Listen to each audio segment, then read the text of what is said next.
Inakala ng lahat na siya ay isang taunang lalaki, ngunit siya ay may pinakamalakas na kakayahan sa paglaban sa mga mapanganib na halimaw na gustong sirain ang mundo. Si Leo ay isang kahabag-habag na talunan na naninirahan sa modernong panahon ng Japan, kung saan maayos ang lahat, ngunit nabaligtad ang lahat ng 3 taon na ang nakalipas, isang portal sa pagitan ng Earth at isang alternatibong mundo ang nagbukas. Pinilit nito ang mga residente ng Earth na manirahan sa tabi ng mga nakakatakot na halimaw na ito. Isang araw, sumulat siya ng isang liham sa kanyang mahal na kapatid na si Michaela, tinitiyak sa kanya na siya ay nasa mabuting kalagayan at ibinahagi kung gaano siya nagbago, hindi tulad ng pagiging talunan niya noong nakaraan. Ngunit siya ay pinagmumultuhan ng sakripisyo na ginawa nito para sa kanya, nang pilitin sila ng isang kakaibang nilalang na pumili kung sino ang magdadala ng isang makapangyarihang regalo sa halaga ng pagkawala ng kanilang paningin. Siya ay walang pag-iimbot na ibinigay ang kanyang mga mata para sa kanya. Ngayon, sa lahat ng nakikitang mga mata ng mga Diyos, nakikita niya ang mga nakatagong katotohanan, ngunit sa isang nakakatakot na halaga. Upang magpalipas ng oras, regular siyang bumibisita sa isang lokal na kainan para sa libreng kape. Sa isang araw na iyon, sinubukan niyang ligawan ang waitress at sinasabing isa siyang reporter.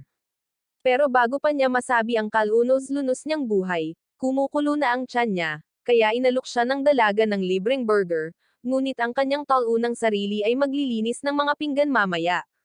Pero bago pa niya iyon matikman, isang supersonic na unggoy ang biglang lumapit sa kanyang mesa at inagaw ang kanyang kamera bago tumakbo palayo. Hinabol niya ito, ngunit natapon sa kalye ng isang pagsabog na nilikha ng isang kakaibang lalaki na may literal na baril sa mga kamay na nagnanakaw sa bangko. Matapos maalis ang alikabok, pinigilan siya ng isang lalaking may puting buhok na nagngangalang Xander at kinausap siya na parang magkakilala sila. Nalito si Leo dito at iniisip kung may bagay ba sa kanya ang taong ito, ngunit agad na napagtanto na napagkamalan niya itong isang lalaki na nagngangalang Johnny. Nang itama ni Leo ang lalaki, ibinunyag niya na bahagi siya ng Libra, isang lihim na lipunan ng mga superhuman na sumusubok na magdala ng balanse sa lungsod. Kaya, nagpasya si Leo na manahimik at sundan ang lalaking ito sa kanilang punong tanggapan upang matuto patungkol sa kanyang mga mahiwagang mata. Pagdating nila, ipinakilala siya ni Xander sa isang kakaibang lalaki na tinatawag na Claude, na napagkakamalan din siyang si Johnny. Ngunit ang isa pang miyembro, si Charn, ay nagsasabi sa kanila na siya ay hindi si Johnny at nakatanggap siya ng balita na si Johnny ay nasawi kamakailan. Inamin ni Leo na totoo ito at ipinaliwanag niya na na-curious lang siya sa kanilang malihim na lipunan, kaya hindi niya itinama si Xander at sumama upang makita sila. Sa sandaling marinig ito ni Xander, sinimulan niya itong sigawan at tinawag siyang isang malaking talunang sinungaling. Ngunit bago nila maipagpatuloy ang kanilang drama, bumukas ang TV, at nakatanggap sila ng nakakagulat na balita. Biglang, out of nowhere, lumabas ang isang lalaki sa TV at tinawag ang kanyang sarili na Fembo, ang hari ng kasamaan. Inanunsyo niya na siya ay naiinip, at iyon ang dahilan kung bakit siya ay nagpakawala ng isang demonyo na naghahanap sa kabilang kalahati nito. Habang sinasabi niya ito, nagpakita ang unggoy mula kanina, at sinabihan sila ni Fembo na hanapin ang gate na naghahati sa dalawang mundo at sirain ito sa lalong madaling panahon. Ipinaliwanag niya na nagpapakita ito minsan sa loob ng ilang minuto upang paglapitan ang bahay ng demonyo at nagbabala na kung mangyari ito, lahat sila ay mapapahamak. Sa sandaling iyon, naramdaman ni Claude ang pagbukas ng gate sa malapit. Sa gulat ng lahat, nagpakita ito sa tabi mismo ni Leo, at agad na inakusahan ni Xander si Leo na nagtatrabaho kay Fembo. Pero nilinaw ni Charn na sa unggoy galing ang gate at hindi sa kanya. Siya ay umalis upang habulin ang unggoy habang si Claude ay nagtatanong kay Leo kung nasaksihan niya ang pag-atake sa kanyang mga mata. Kinumpirma niya ito na totoo at masakit na ikinwento kung paano nagbago ang kanyang buhay 6 na buwan na ang nakakaraan. Siya ay bumibisita sa Statue of Liberty kasama ang kanyang pamilya nang may nagpakita na kakaibang nilalang, at pinilit silang pumili kung sino ang magdadala ng isang makapangyarihang regalo sa halaga ng pagkawala ng kanilang paningin. Inamin ni Leo na siya ay nanlamig sa takot at hindi makapagsalita, ngunit ang kanyang kapatid na si Michaela ay walang pag-iimbot na inalok ang kanyang paningin kapalit ng kanyang kapangyarihan. Marahas na inakusahan siya ni Xander ng pagnanakaw sa paningin ng kanyang kapatid, at nabalisa siya, ipinaliwanag kung gaano siya kawalang kapangyarihan nang mangyari iyon, hindi man lang makagalaw. Kinomfort siya ni Claude at pinahahalagahan ang kanyang katapangan sa patuloy na paghahanap ng solusyon para sa kanyang paghihirap, na kinikilala ang halaga ng kanyang mga magic eyes. Inaanyayahan niya siyang sumali sa Libra at nangakong tutulungan siyang makamit ang kanyang layunin. Sa sandaling iyon, dumating ang mga pulis at sinimulan silang paputukan, na iniisip na sila ang may kasalanan sa likod ng insidente. Ngunit walang kahirap-hirap na natalo ni Claude ang mga pulis sa pamamagitan ng paggawa ng ilang espesyal na galaw na tinatawag niyang blood martial arts. Sumakay ng motor sina Xander at Leo at nagpatuloy sa paghahanap sa unggoy nang makatanggap sila ng tawag mula kay Charn, na nagulat ng lokasyon ng unggoy at nagbabala sa kanila na magbubukas na ang isa pang gate. Habang sinasabi niya ito, ang unggoy ay humahagibis sa kanila, at ang tarangkahan ay nagsimulang magkatotoo, na pinuputol ang lahat ng dinadaanan nito.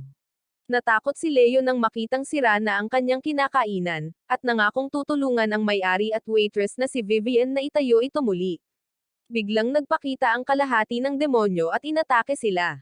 Iniligtas ni Xander si Leo at inutusan siyang mag-focus sa pagkuha ng unggoy, habang nakikipaglaban siya sa demonyo sa pamamagitan ng paggamit ng kanyang mga kakayahan upang pansamantalang ihiwalay ito sa gate. Sinimulan ni Xander ang kanyang mga pag-atake at sinubukang hulihin ang demonyo gamit ang kanyang blood martial arts habang si Leo, pagkatapos ng labis na pagsisikap, sa wakas ay nagawang masulok ang unggoy sa pamamagitan ng pag-trap nito sa ilalim ng mga labi. Pagkatapos ay ginamit niya ang kanyang mga magic eyes at natuklasan na ang pinagmulan ng gate ay hindi ang unggoy kundi isang pulgas na kumakapit dito. Nang walang anumang pag-aalinlangan, pinaslang niya ang pulgas, dahilan upang mawala ang tarangkahan. Nang maglaon, tinalakay ni Claude ang potensyal ni Leo sa isang lalaki na tinatawag na Esteban, na nagtanong kung talagang gusto niyang kunin ang isang lalaking tulad ni Leo, na nagtataglay ng napakalawak na kapangyarihan. Si Claude ay nananatili sa kanyang desisyon, at sinabi na siya ay tiwala na kakayanin nila ang anumang mga hamon sa kanya sa kanilang koponan. Samantala, binisita ni Leo ang kanyang paboritong kainan, naganap na nawasak, at tahimik na umorder ng kape, tinitiyak sa babaeng waiter na si Vivian, na siya ang maghuhugas ng mga pinggan mamaya. Pagkalipas ng ilang araw, sa pagpasok niya sa opisina ng Libra, nakita niya si Xander na mabilis na tumatakbo patungo kay Claude at sinubukan siyang sipain, ngunit hinaranggan ni Claude ang pag-atake ng walang kahirap-hirap at itinapon siya sa lupa. Tumama ang mukha niya sa sahig na parang tinapay na nahulog mula sa counter. Mahinahong binati ni Claude si Leo at ipinaliwanag na sinasamantala ni Xander ang lahat ng pagkakataon para hamanin siya, ngunit hanggang ngayon ay hindi pa siya nagawang talunin kahit isang beses. Nang marinig ito, napahiya si Xander at gumawa ng eksena, ngunit sa pagkakataong ito, sinampal siya ni Charn sa mukha at pinatahimik siya. Pagkaraan ng araw na iyon, si Leo ay nagtatrabaho bilang isang delivery boy ng pizza, at habang siya ay patungo sa kanyang susunod na delivery, nakita niya ang isang batang babae na bumagsak sa lupa. Nilapitan niya ito at tinulungan siyang makatayo, binigyan siya ng ice cream para pigilan siya sa pag-iyak. Ang kawawang babae ay mukhang mas nalilito kaysa naaaliw, na parang inaaliw ng isang taunang lalaki. Ipinaalala niya sa kanya si Michaela, at naging emosyonal siya bago magmaneho palayo.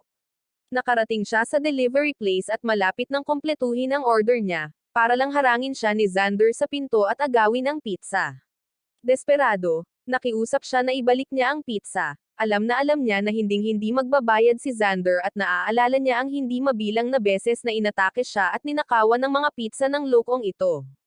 Sa kanyang pagbabalik, nagreklamo siya kay Xander, na tila nagpapakita saan man siya pumunta at nagnanakaw ng kanyang mga pizza, habang siya ay malamig na nagmumungkahi na siya ang stalker.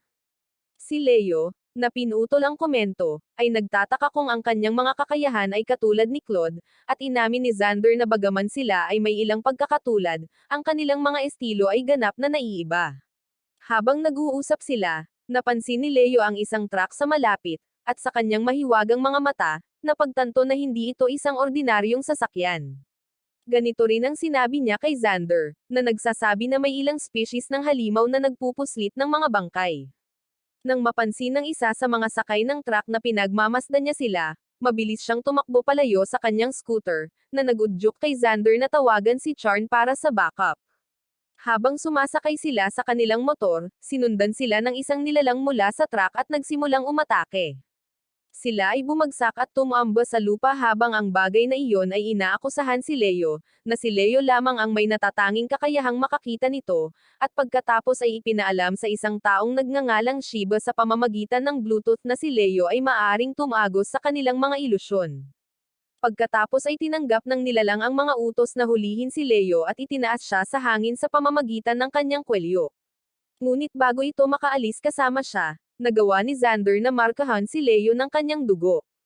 Nang dumating si Charn sa pinangyarihan, wala nang malay si Xander, ngunit natanggap na niya ang balita mula kay Xander sa telepono at pumunta upang subaybayan ang umaatake sa pamamagitan ng marka ng dugo na iniwan ni Xander kay Leo. Samantala, si Leo ay nasa loob ng isang truck sa isang nakakatakot na lugar, kung saan nagtanong ang nilalang kung paano siya may magic, ngunit tumanggi siyang sumagot. Sa halip, nagtanong siya tungkol sa mga taong tila nakulong sa ilang uri ng plastic bag. Ipinaliwanag ng nilalang na lahat sila ay buhay, nakabakyum sealed upang maging mga sariwang pagkain. Naiinis siyang marinig ito at sumisigaw na ang pagkain ng tao ay ipinagbabawal noon pa man. Ngunit pagkatapos ay isa pang nilalang, na nagkataon na si Shiba, ang humarang sa kanila, na ikinatuwa ng kanyang mga pagkadismaya. Ibinunyag nito na sa ngayon, siya lamang ang nakakita sa pamamagitan ng kanilang mga ilusyon at tala na nasa kanya ang lahat ng nakikitang mga mata ng mga Diyos. Samantala, sa punong tanggapan ng Libra, ipinaliwanag ng isang doktor kina Claude at Esteban sa telepono na ang marka ng dugo ni Xander ay tila nawawala ng hindi maipaliwanag. Mabilis na hinuhusgahan ni Esteban na ikinonekta ni Xander ang kanyang dugo kay Leo, na lumilikha ng manipis na sinulid na umaabot patungo sa kanya at nag-isip ng planong pag-apuyin ang sinulid kapag huminto ang truck, na magbibigay daan sa kanila na mahanap si Leo sa loob ng truck. Nagpupumiglas si Leo sa ilalim ng pagkakahawak ni Shiba, habang pinipilit nitong idilat ang kanyang mga mata upang siyasatin at idineklara na malapit na nitong hiwalayan ang kanyang mga mata para sa kanya. Pagkaalis nila, desperado siyang humanap ng paraan pero wala siyang swerte, kaya sumuko siya at kinausap ang kaibigan niyang unggoy. Kapag bigla siyang nakakuha ng ideya, ina-activate niya ang kanyang kakayahang manipulahin ang mga perception ng captor at ipinakita sa kanila ang Sonic Speed Monkey. Nang makita ito, ang isa pang nilalang, si Yabo, ay nagsimulang sumakal sa kanya, ngunit ginamit muli ni Leo ang kanyang kapangyarihan, na labis na dinala ang lahat na may nakakatakot na mga pangitain. Hindi makayanan ang mga ilusyon, nawalan ng kontrol ang driver, at tumaob ang truck. Sa sandaling iyon, naramdaman ni Xander ang kaguluhan at inactivate ang kanyang sinulid ng dugo, na ginagabayan si Charn patungo sa truck, kasama sina Claude at Esteban na malapit sa likuran. Mabilis nilang narating ang pagkawasak, kung saan madaling natalo ni Esteban ang isa sa mga nilalang habang nilipol ni Claude sina Yabo at Shiba gamit ang kanyang kasumpa-sumpa na blood martial arts, na nagwawakas sa kanilang malagim na pamamaraan. Nang maglaon sa ospital, nakahiga si Leo sa kama, na natatakpan ng mga benda, habang binabati ni Esteban ang lahat, lalo na siya, para sa pagligtas ng 19 na nawawalang tao at pag-alis ng isang hindi kilalang pamamaraan ng ilusyon. Pabirong tanong niya kung itinalaga ni Claude si Xander bilang bodyguard ni Leo, na inamin ni Claude na sinubukan niya, para lang tumanggi si Xander. Natatawang tinutokso niya si Claude dahil sa kawalan niya ng pangunawa sa puso at isipan ng mga tao.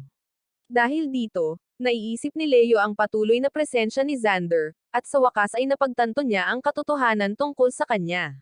Pinasalamatan niya siya para sa lahat ng nagawa niya bago mabilis na nagalit, at sinumpa si Xander para sa lahat ng kanyang pag-atake at mga ninakaw na pizza. Pagkalipas ng ilang araw, nagsimulang gumaling si Leo at ginugol ang kanyang oras sa paglibot sa bakuran ng ospital at pagkuha ng mga larawan.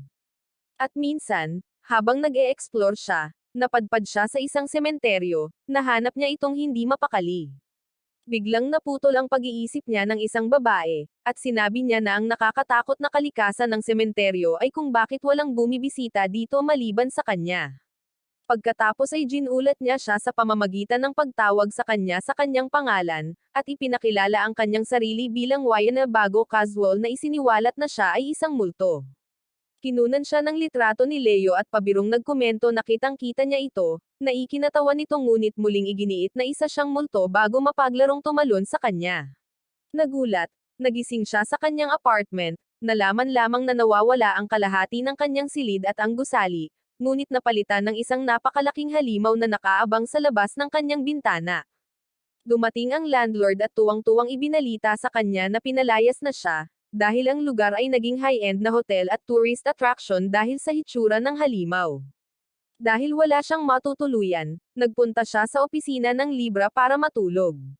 Kinabukasan, napansin ni Esteban ang kanyang sitwasyon at casual na tinanong si Claude kung dapat nilang taasan ang kanyang sweldo, habang kinikilala na si Leo ay patuloy na nakakagawa ng maraming trabaho at nahihirapang magpadala ng pera sa bahay.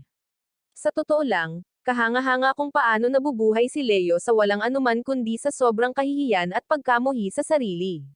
Sumang-ayon si Claude at ipinahayag na iminungkahi na niya ang ideya, ngunit tinanggihan lamang siya ni Leo, iginiit na matatanggap lamang ang kanyang karaniwang bayad. Tila may plano siyang maging brokey habang buhay. Pinutol sila ni Xander sa pamamagitan ng casual na pag-upo sa ulo ni Leo at nagrereklamo tungkol sa kanyang kamakailang pakikipaglaban sa isang kalaban na, sa kabila ng tila pagiging isang tao, ay patuloy na nakikipaglaban kahit na nawalan ng ulo. Iniisip ni Esteban na ang insidenteng ito ay maaaring may kinalaman sa isang mapanganib na gamot na kilala bilang Angel Scale, na pansamantalang nagbabago sa pisikal na estado ng katawan, at nagtuturo kay Xander at Char na imbestigahan ang bagay na ito. Habang sila ay patuloy na nag-uusap, ang sonic speed na unggoy ay tumititig kay Leo bago ibinaba ang tingin nito, at si Xander ay napagtanto sa takot na si Leo ay tumigil sa paghinga, pilit niya itong nayuyugyug para subukang gisingin. Pinapahinga niya siya, at sa kabila ng pinakamahusay na pagsusumikap ng koponan, hindi nila natuklasan ang anumang mga lead sa Angel Scale na gamot, na iniiwan ang misteryo na hindi nalutas sa ngayon. Samantala, nakilala ni Claude ang isang babae na nagngangalang Keki, at magkasama silang nagtungo sa isang engranding mansyon sakay ng kanyang sasakyan. Habang naglalakbay sila, napansin nila ang kanilang kakaibang kapaligiran, at nagkomento siya na walang lugar na mas mapanganib kaysa sa susunod nilang pupuntahan. Pagdating nila sa labas ng mansyon, nakita niya si Korsakov, isang grandmaster na may pambihirang kasanayan, at nagpahayag ng pag-aalala para sa kanyang kaligtasan. Ngunit tinanggihan ng lalaki ang kanyang babala at iginiit na lubos niyang alam ang panganib. Sabay silang pumasok sa kakaibang mansyon at sinalubong sila ni Danorlalil, isang kilalang-kilala na mahalagang amo sa kahaliling mundo.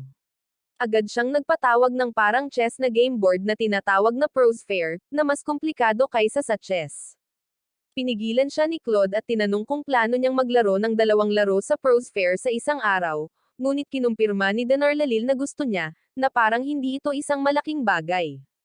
Kaya, binalaan siya ni Claude na si Korsakov ay isa sa mga pinakadakilang pag-iisip ng sangkatauhan, at ito ay isang hindi mapapalitang pagkawala kung ang mahirap na taong ito ay mawawalan ng katinoan. Si Korsakov, gayunpaman, ay may kumpiyansa na tinitiyak sa kanya na naiintindihan niya ang mga pusta at hindi mabibigo sa laro. Sa pagpasok niya sa silid upang simulan ang laro, pinayuhan siya ni Claude na huwag maghangad ng isang checkmate, na nagdulot sa kanya na maguluhan sa payong ito. Bago ang laban, matapang niyang hiniling na bigyan ni Danorlalil ang kanyang bansa ng akses sa mga sandatang nuclear, kung saan siya ay sumasang-ayon kung tatagal si Korsakov ng 9 na oras sa laro. Gayunpaman, buong tapang niyang idineklara na kaya niyang magtiis ng 10 oras, dahilan para pagtawanan siya ni Keki.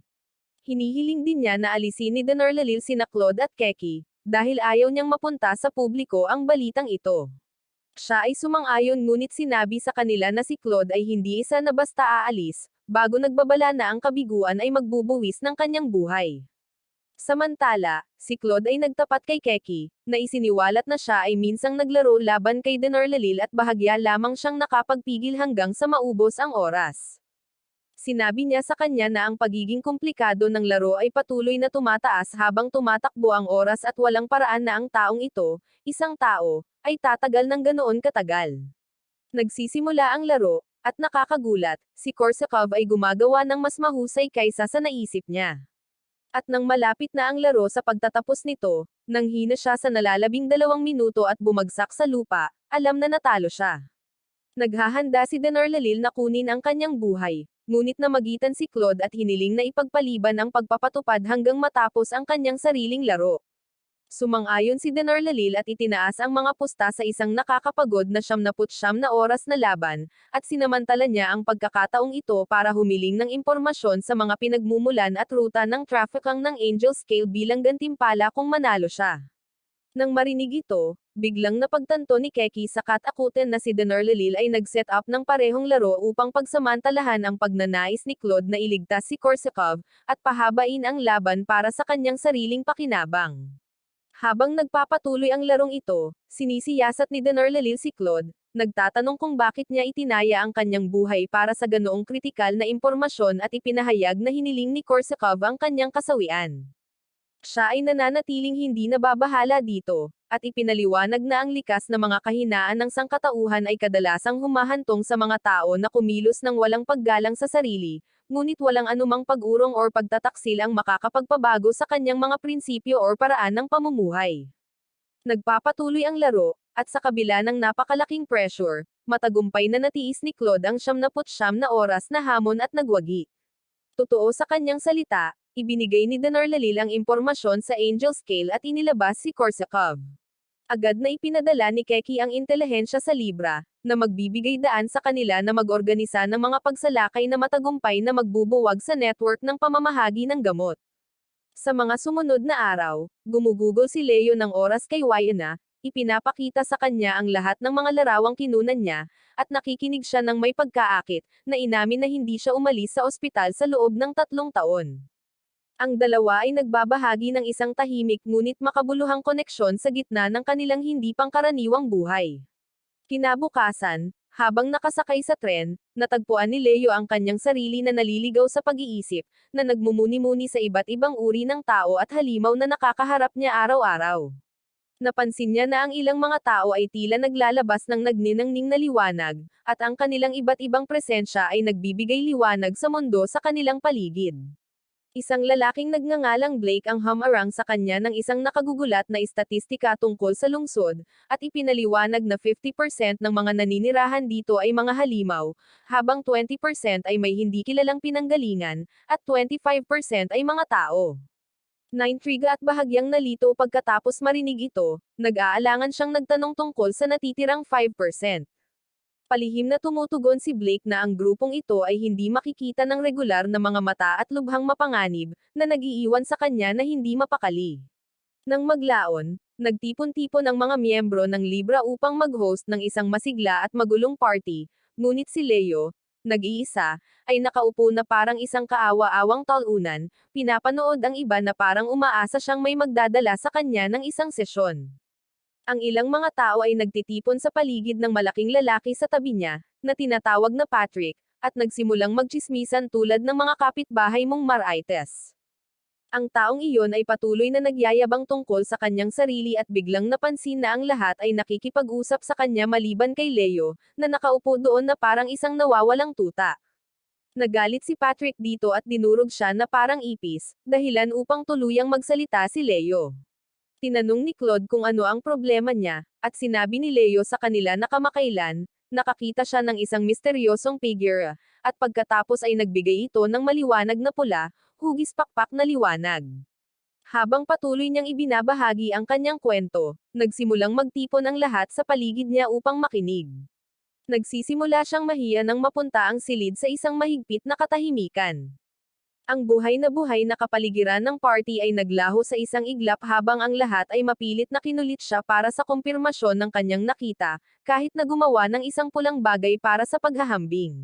Ang kanyang social skills ay di ganun kaayos at kahit pader ay ayaw siyang kausapin. Tahimik na ipinaalam sa kanya ni Xander na hindi ordinaryong nilalang ang kanyang nasaksihan, at posibleng isa itong vampira, dahilan upang muntik nang mabasa sa pantalon si Leo. Ipinahayag ni Claude na kailangang makipag-ugnayan kaagad sa isang espesyalista upang malaman ang higit patungkol sa misteryosong vampira, na nagpapahina sa naunang kaguluhan ng grupo, at sinimulan nilang magplano ng kanilang diskarte sa pakikipaglaban kung makaharap nila ito. Gayunpaman, tiniyak ni Esteban sa kanila na tiyak na darating ang espesyalista sa lalong madaling panahon at makakapagpahinga sila. Nagtataka, Lumingon si Leo kay Xander at nagtanong tungkol sa tinatawag na espesyalista na ito, at maging siya ay mukhang naiinis habang ipinapaliwanag niya na ang espesyalista ay walang iba kundi si Abraham, na kilala rin bilang Lucky Abraham. Ipinaliwanag niya na si Abraham ay isang kilalang dalubhasa sa bampira at dating tagapayo ni Claude, at idinagdag na ang kanyang kapalaran, or sa halip ang kaguluhan na sumunod sa kanya, ay maalamat. Sa lalong madaling panahon, naranasan ito ni Leo nang gawin ni Abraham ang kanyang dramatikong pagpasok, na nagdulot ng agarang kaguluhan. Pagkatapos ay sumigaw siya sa tuktok ng kanyang mga baga, tinawag si Xander, na nagdulot muli ng kaguluhan sa mga lansangan. Narinig siya ni Xander at Leo nang lumabas sila sa supermarket at nakatayo doon na nagyelo. Pagkatapos ay ipinagpatuloy niya ang pang-iinsulto at pag-atake kay Xander, na aksidenteng naging sanhi ng pagbangga ng isang malapit na truck. Ang mga tipak ng salamin ay lumilipad patungo kay Xander at tumama sa kanyang noo, habang ang isang piraso ng metal ay tumama sa ulo ni Leo, na naging sanhi ng kanyang pagbagsak sa lupa. Lumapit si Abraham sa kanila at sinubukang makipag-usap, ngunit wala itong silbi. Nang maglaon, sa opisina ng Libra, walang pakialam na nagkomento si Claude na inaasahan na nila ang kanyang pagdating, at nang marinig ito, nagulat si Abraham dahil hindi niya ipinaalam sa sinuman ang kanyang mga plano. Ipinaliwanag ni Claude na ang naunang kaguluhan sa paliparan ay isang maliit na palatandaan ng kanyang kaakit-akit at magulong personalidad. Napangiti si Xander at tinanong si Leo kung naiintindihan na niya ngayon ang palayaw ni Abraham, at kung bakit kakaiba ang naging reaksyon ng team nang marinig ang pagdating niya. Si Leo, na hawak ang masakit na ulo, ay tumanggo bilang pagsang-ayon. Kapansin-pansing ipinakita ni Abraham ang isang naputol na braso na nakahawak sa isang piraso ng papel at ipinaliwanag ang koneksyon nito sa Elder 13, isang grupo ng napakalakas at walang hanggang mga nilalang. Ang mga nilalang na ito ay nagtataglay ng mga pambihirang kakayahan sa pag-regenerate at halos hindi nasasaktan. Pagkatapos ay ikinwento niya ang isang malagim na engkwentro sa kanila na humantong sa isang malaking bilang ng mga nasawi. Iniisip ni Abraham na ang papel ay maaaring naglalaman ng kanilang mga tunay na pangalan, at hiniling kay Leo na basahin ito gamit ang kanyang mga espesyal na mata. Habang sinusubukang i-decipher ni Leo ang masalimuot na teksto, nabigla siya sa mga pangitain ng nagliliyab na apoy at kumikislap na liwanag, na pansamantalang nag-freeze sa kanya. Determinado na ipagpatuloy ang investigasyon, nagtungo sina Abraham, Xander, at Leo sa Eternal Nothingness, isang bawal at masamang lokasyon. Huminto sila sa Central Station, na matatagpuan sa itaas ng gitna ng Helm Slot. Inutusan ni Abraham si Leo na gamitin ang kanyang mga mata ng maingat at pagkatapos ay binabalaan siya na ipikit ang kanyang mga mata sa unang senyales ng panganib, or sa isip, sa pinakahuling sandali. Kapag si Leo ay tumitingin sa kailaliman, ang vision ay nagiging sanhi ng kanyang mga mata na pumutok ng masakit, na nagiiwan sa kanya na nasugatan. Sa kabila ng kanyang pagdurusa, ibinunyag niya kay Abraham na higit pa sa 13 entity ang nakita niya sa loob ng abyss.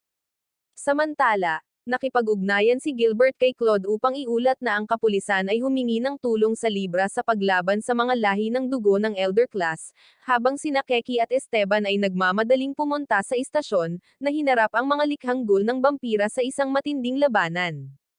Sa kanilang husay at katumpakan, mabilis nilang tinapos ang mga ghouls ng madali. Itinala ni Char ng buong laban at ini-stream ito kay Claude, na nagbibiyahe pabalik upang sumali sa kanila. Ang panunood ng footage ng patuloy na pakikibaka ay pumupuno sa kanya ng matinding galit, tulad ng isang taong napilitang manood ng muling pagpapalabas ng palabas na kinaiinisan nila sa ika-12 magkasunod na pagkakataon. Bagamat tiniyak sa kanya ni Esteban na darating ang tagumpay pagdating ng panahon, gusto niyang kumilos kaagad. Tamang-tama ang timing ng kanyang paglipat sa isang dumaraan na tren, tumalon siya mula rito at nagsagawa ng makapangyarihang pamamaraan upang talunin ang bampirang Tonya. Pagkatapos ay hinarap niya ang isa pang vampira na tinatawag na Vic, na nabigla sa kanya sa pamamagitan ng pagtawag sa kanyang pangalan bago siya tinatakan. Samantala, pinapanood ni Claude at ng iba pa ang labanan sa pamamagitan ng footage, at sinabi niya kay Leo na, sa kanyang paningin, dapat niyang makita rin ang kahinaan ng vampira. Pagkatapos ng labanan, pumunta siya at nakipagkita kay Wayana at pinag-isipan ang kakaibang katangian ng kanilang kaligtasan, iniisip kung ano ang maaaring mangyari sa hinaharap para sa kanya at sa iba pa. Gayunpaman, habang pinagmamasdan niya ang mga miyembro ng Libra, ang kanilang aura ay nag-aalab sa walang humpay na determinasyon. Napagtanto niya na laging may pag-asa, kahit nasa pinakadesperadong mga pangyayari. Ang kanyang isip pagkatapos ay bumalik sa kanyang naunang pakikipag-usap kay Blake, na nagtanong kung nakikita niya ang natitirang 5% ng populasyon. Ang misteryosong pahiwatig ni Blake tungkol sa isang mas malalim na katotohanan, at ang mungkahi na maaaring alam na ni Leo ang kanyang sariling pagkakakilanlan ay nag-iiwan sa kanya ng pag-iisip sa kahalagahan nito. Nang maglaon, binisita ni Leo ang silid ng ospital ni Wayana upang makitang walang laman ito. Nag-aalala at nababahala, hinanap niya ito ngunit sa huli ay natagpuan niya ito sa isang sementeryo. Hinihimok niya itong bumalik sa ospital, ipinaliwanag na ang lahat ay nag-aalala tungkol sa kanya, ngunit tumanggi siya, hindi natitinag ang kanyang desisyon. Kasabay nito, nakipag-ugnayan si Blake kay Fembo at ipinakilala ang kanyang kaibigan, ang misteryoso at makapangyarihan na hari ng kawalan ng pag-asa. Kinaumagahan, halatang galit si Wayana habang nagbabasa ng libro, na iniwan si Leo na nalilito at iniisip kung siya ba ang may kasalanan. Inuulit niya sa kanyang isipan ang mga naunang pakikipag-ugnayan nila, sinusubukang tukuyin kung ano ang maaari niyang nasabi or mali. Kapag lalo siyang nagsasalita, mas lalo itong nagiging bad mood. Sinusubukang humingi ng tawad ni Leo para sa paghinga ngunit tila mas naiinis pa si Wayana. Sa kabila ng kanyang mga pagsisikap, nabigo siyang matukoy ang anuman, na nag-iiwan sa kanya na lalong nababalisa. Nang maglaon, kapag lumabas siya kasama si Xander, siya ay patuloy na nababalisa, at si Xander, na napansin ang kanyang maligalig na kilos, ay sinubukan siyang pasayahin sa pamamagitan ng pagmumungkahi na kumuha sila ng makakain. Gayunpaman, iginiit ni Leo na hindi nila maaaring ipagsapalaran na mahuli sa kanilang nalalapit na pagpupulong kasama ang iba pang koponan. Hindi pinahinto ni Xander ang motor, at ang dalawa ay nagkaroon ng kaunting pagtatalo, kung saan inuuna ni Xander ang pagkain kaysa sa pagiging maagap at determinado si Leo na manatili sa schedule. Kinokontrol ni Leo ang kanyang mga mata at sinubukan niyang lumingon sa direksyon ng kanilang daan, na naging sanhi ng galit ni Xander sa kanya. Gayunpaman, ang kanilang mainit na debate ay biglang naputol nang bumagsak sa kalye ang isang napakalaking parang halimaw na machine barrel, na sinira ang isang malaking truck sa malapit at pinapansin sila. Ang dalawa ay halos hindi makaiwas sa unang kaguluhan, at habang ang makina ay lumalapit, sila ay nagmamadaling humakbang upang makatakas. Ang makina pagkatapos ay nagiging sanhi ng isang kalapit na truck na sumabog, na may mga debris na lumilipad kung saan-saan at ang mga nanunood ay tumatakas sa takot. Si Leo ay kumapit sa kanilang scooter para sa kanyang mahal na buhay, habang si Xander ay nagpupumilit na ay navigate ang magulong lansangan. Kung si Leo ay hindi tulad ng isang walang magawang gulo, marahil ay maswerte silang makatakas sa bangungot na ito. Sa kalaunan, nawala ang pagkakahawak niya at nalaglag, na nasabit sa gilid ng nasirang truck. Sa kanyang kakilakilabot, agad itong nakakuha ng atensyon ng walang iba kundi si Allegra, isang makapangyarihan at sirasirang antagonist na bumaba mula sa kanyang napakalaking sasakyan na may masamang ngiti. Samantala, binisita ni Claude at Abraham ang isang lalaking may puting buhok na tinatawag na Dog Hummer, na bumati sa kanila ng magkahalong sorpresa at mainit na pagtanggap. Medyo matagal na rin simula noong huli nilang pagkikita. Ang masayang reunion ay panandalian habang mabilis na binanggit ni Abraham ang pagbabalik ni Dog, at ang paghahayag na ito sa una ay nabigo upang pukawin ang anumang reaksyon mula kay Dog, na mukhang walang alaala sa kanya. Gayunpaman, nagbabago ito kapag si Deldro, ang isa pang entity na nakikibahagi sa katawan ni Dog, ay lumabas at humingi ng higit pang impormasyon. Nagpaliwanag si Abraham, na nagpapaliwanag na malamang na nilayo ni Allegra na kunin muli ang mga ito at naisagawa na ang kanyang mga plano. Bumalik sa kalye, tuwang-tuwang kinukuha ni Allegra si Leo, niyakap siya ng mahigpit habang nagsasalita na parang isang kakalabas lang sa mental. Pagkatapos ay sinimulan niyang masigasig na ilarawan ang kanyang baluktot na pananaw ng perpektong kapareha, ikinwento kung paano niya pinagsama si Deldro kay Dog upang lumikha ng kanyang perpektong kasintahan. Ipinaliwanag niya, na may nakakabagabag na kagalakan, kung gaano siya hindi nasisiyahan sa hitsura ni Deldro at kung paano siya nagsumikap na gawin itong mas kaakit-akit. Ang babae ay may mga isyu sa commitment, kaya't siya ay nakatuon sa pagbabago ng mga mukha ng mga tao tulad ng isang masamang plastic surgeon. Si Leo, na labis na natakot, ay kinakabahang nag-isip kung balak niyang gamitin siya bilang isang bihag or pagsamantalahan ang kanyang natatanging kapangyarihan. Gayunpaman, mabilis na tinanggihan ng isang trabahador ang kanyang mga pagpapalagay, na nagpahayag na hindi niya kailangan ng pagkilos dahil babawiin niya sina Dog at Deldro sa pamamagitan ng sarili niyang lakas. Habang nangyayari ang kaguluhan, dumating si Claude sa eksena kasama sina Dog at Deldro, at nakita si Allegra. Nagsimulang alalahanin ni Dog ang mga fragment ng kakaiba at nakakalula na mga eksperimento na ginawa niya sa kanya. Ang kanyang galit ay kumulo, at siya ay nag-transform sa kanyang bagong anyo, na tinawag si Deldro upang balutin siya ng isang proteksyon na kalasag na pinalakas ng galit. Tinangka niyang suntukin ang sasakyan, para lamang makitang masyadong matibay ito at ang kanyang mga pagsisikap ay ganap na walang silbi. Tingnan mo itong talunang tao ito na sumusuntok sa isang truck na parang masama ang pakiramdam. Sa kabila ng pangangasiwa upang pansamantalang ihinto ang kanyang pag-unlad, si Dog ay napaatras ng may sapat na puwersa upang mataboy ang isang superhero.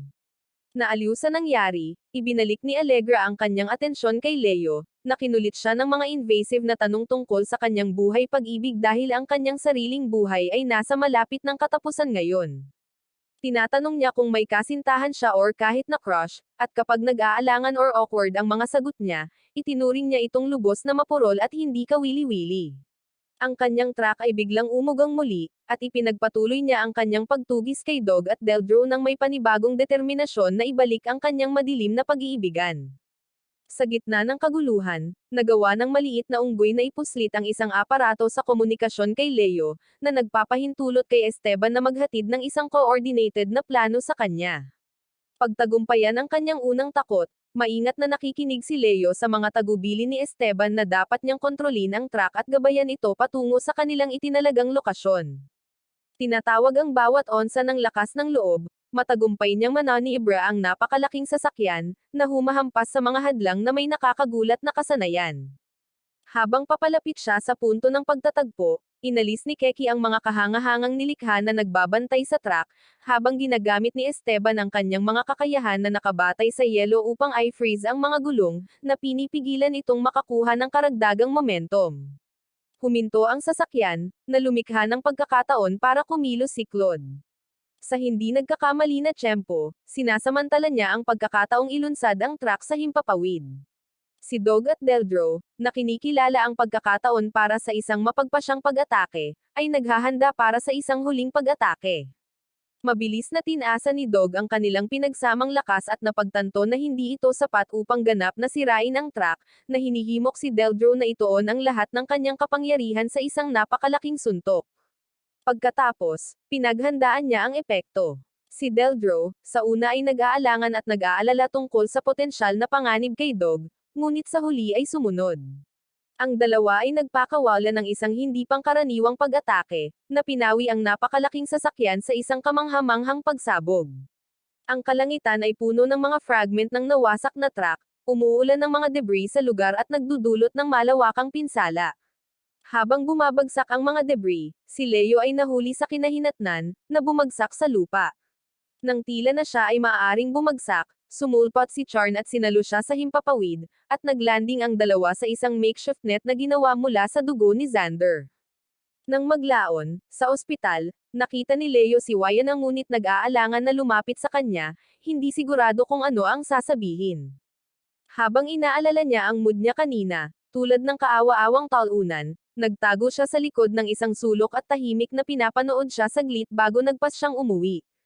Sa paglabas, tumanggi ang unggoy na sundan siya, na lalong nagpadagdag sa kanyang pagkairita. Matapos ang tila walang hanggan, sa wakas ay nagkaroon siya ng lakas ng loob na aanyayahan si Wyan na manood ng isang pelikula kasama niya. Sa kanyang kaluwagan, sumang-ayon siya, at lumabas sila ng magkasama upang manood ng isang comedy film. Bagamat ang pelikula ay nagiging sanhi ng pagtawa ng lahat sa manunood, si Wyan ay nagsimulang umiyak ng walang dahilan. Nag-aalala, humingi ng paumanhin si Leo at ipinaliwanag na ang pelikula ay nagparamdam din sa kanya na umiyak dahil ipinaalala nito sa kanya ang kanyang pamilya. Ipinagtapat ni Leo ang kanyang pagkakasala sa patuloy na pag-aalala sa kanyang kapatid, at tinawag ang kanyang sarili na kaawa-awa dahil sa pagpayag nitong gumawa ng ganoong sakripisyo para sa kanya. Dahil sa kanyang kahinaan at pagkahabag, tiniyak ni Wyanna sa kanya na siya ay isang mabuting tao. Pagkatapos ay umupo siya ng mas malapit sa kanya, na parang kailangan pa iyon, at marahang ipinulupot ang kanyang mga braso sa kanya, nag-aalok ng isang nakakaaliw na yakap na nagpapagaan sa kanyang nababagabag na puso.